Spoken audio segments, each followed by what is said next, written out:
মল্লরাজাদের তৈরি জলাশয় দখল, কোথাও তৈরি হয়েছে বাড়ি, কোথাও চাষের জমি।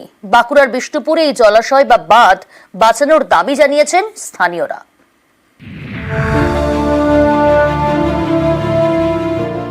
বাঁকুড়ার বিষ্ণুপুর একসময় এখানে মল্ল বংশের রাজারা ছিলেন। তখন এই এলাকায় জলের সমস্যা ছিল, আর সমস্যা মেটাতে তারা তৈরি করেন 7টা জলাশয়। এই জলাশয়গুলিকে বলা হয় বাঁধ, যেমন লাল বাঁধ, শ্যাম বাঁধ, কৃষ্ণ বাঁধ। এই 7টা বাঁধের বেশিরভাগই আজ অস্তিত্ব সংকটে।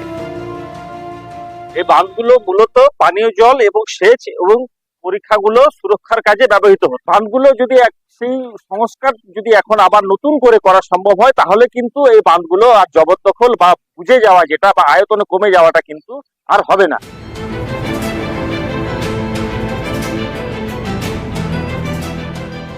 মল্লরাজাদের আমলের বাঁধ বা জলাশয় দীর্ঘদিন সংস্কার হয়নি, তাই কোথাও জমেছে পলি, কোথাও জমেছে কচুরি পানা।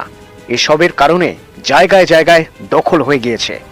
কোথাও তৈরি হয়েছে বাড়ি, কোথাও আবার চাষের জমি। এই সব জমিতে আবার প্রমোটারদের নজরও পড়ছে। বাঁধটা ওই দলে ফলে ভর্তি হয়ে গেছে, কোনো উপায় নেই। সব লোকে চান পান করতে সব দিকে অসুবিধা হচ্ছে, জল খেতে অসুবিধা হচ্ছে। বাড়ির জায়গাটা বুঝেছে ফিশারি, এলাকায় উপকার সব দিয়ে হতো। বড় বড় বাঁধ ছিল, এখন এই জল ফলে এগুলো কিছু টাকা নেই।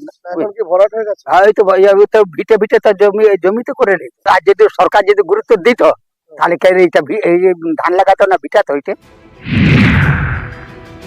আমরা অলরেডি সরকারি জমিগুলো চিহ্নিত করে সেখানে বোর্ড লাগাবার স্টেপ নিয়েছি, যাতে করে আগামী দিনে আরও কোনো জায়গা দখল না হয়ে যায়। সরকারি জমির মধ্যে যদি কোনো দখলদারি হয়ে থাকে, আমরা নিশ্চয়ই প্রশাসনিক পদক্ষেপ নেব।